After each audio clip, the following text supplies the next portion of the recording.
La façon dont s'exprime l'engagement citoyen pour un individu est étroitement liée à la façon dont il perçoit son territoire, aux conditions de résidence auxquelles il est confronté et au déploiement ou non de réseaux de solidarité autour de lui.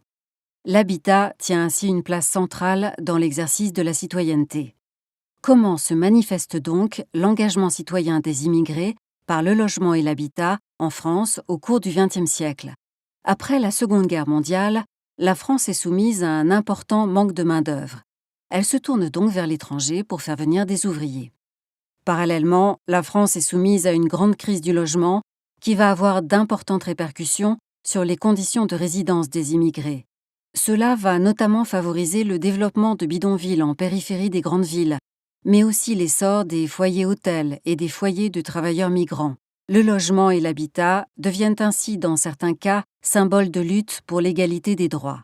La Maison peinte de Nanterre est un pavillon prêté par la CIMAD dans les années 1968 à la commune, située à proximité des bidonvilles et des cités de transit. Symbole des luttes de soutien aux immigrés, la Maison peinte milite contre les discriminations. Elle propose également de nombreuses actions citoyennes pour les habitants. Dans les années 70, les enfants du quartier participent ainsi à une fresque murale d'embellissement de la cité de transit avoisinante. Les bidonvilles en France seront progressivement résorbés dans les années 1970 et leurs habitants relogés dans des cités de transit. Ils réapparaissent dans les années 1990, situés le plus souvent dans des friches industrielles ou le long des voies de communication. En 1975, une grande grève des loyers touche les foyers de travailleurs migrants du territoire français, notamment les foyers Sonacotra. Les revendications sont multiples: lutte contre les foyers sauvages, foyers non officiels insalubres, dénonciation de la forte hausse des loyers et du règlement intérieur quasi militaire. L'attitude de certains gérants, jugés racistes, va être également dénoncée. Aujourd'hui encore, certaines inégalités persistent. Les résidents des foyers de travailleurs ne disposent pas du statut de locataire et donc des droits inhérents à ce statut.